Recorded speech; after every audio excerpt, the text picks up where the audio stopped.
Hi, it's day 2 of chemo, and I'm happy to tell everyone I survived last night, and really very lucky and thankful to God that I didn't have any extreme side effects from the treatment. And I'm wearing this pretty scarf from my friend G to make me brave. If you look at it, this is a batik from Indonesia, and it depicts warrior women. So I'm wearing it while I'm doing chemo so that I can be brave also. So they used my portacath for the infusion last night. So right now, there's my portacath, and there's like all these tubes that's attached. So every single tube that gets connected means there's one infusion. So right now there's only one infusion that's going into my body. And honestly, if you're like me and you're about to have chemo, it's not as scary as I feared it would be. And the only thing really that hurt is when they stuck a needle in the portacath. And this is what the infusion pump looks like. It's so small. It has all my medicine that I'm gonna need for the chemotherapy for the next 46 hours. So theoretically, I could go to work. Of course, I would put it in a nicer bag because, dude, this is just ugly.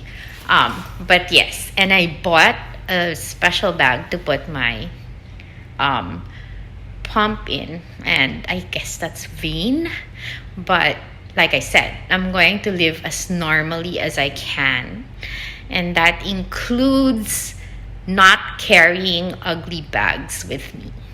And Jaisal Calvo, I know you're laughing so hard as you're watching this.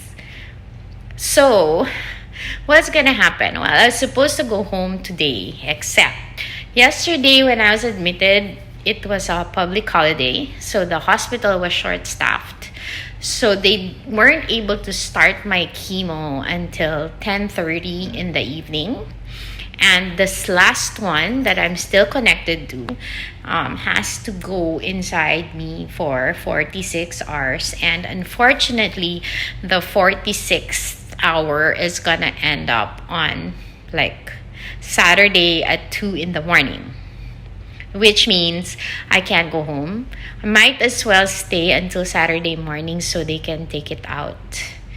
And yes, I know that's gonna be the ruination of my hospital bill, but everything is a learning process. So what I learned today, one, do not get yourself admitted on a public holiday because it's stressful and your doctors are just gonna be stressed out too, and everyone's gonna be so busy that you don't really save time that way.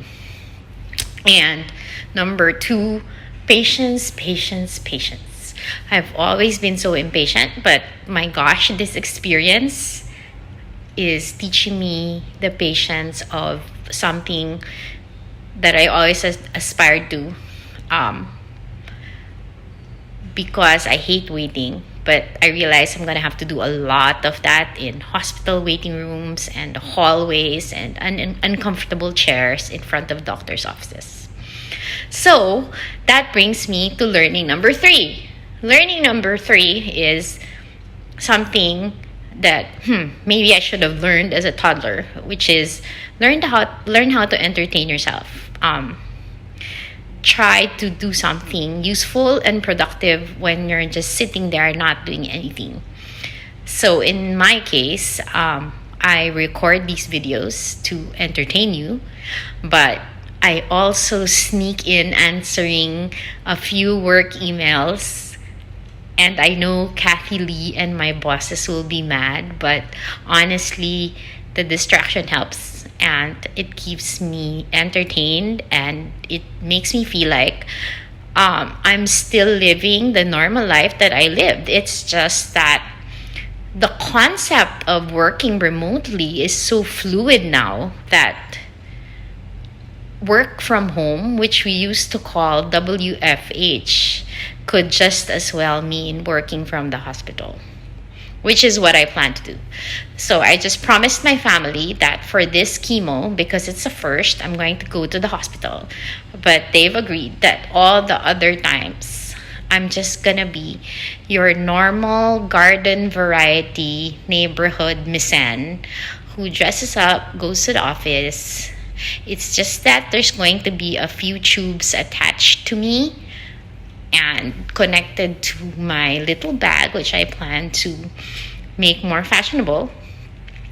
And also, just as a warning, since there's a valve in my chest that makes me look like an inflatable air mattress, do not be tempted to rent me out at the beach as a flotation device. That's all for today. And if you're worrying about me, don't, because I feel good. And I'll see you soon.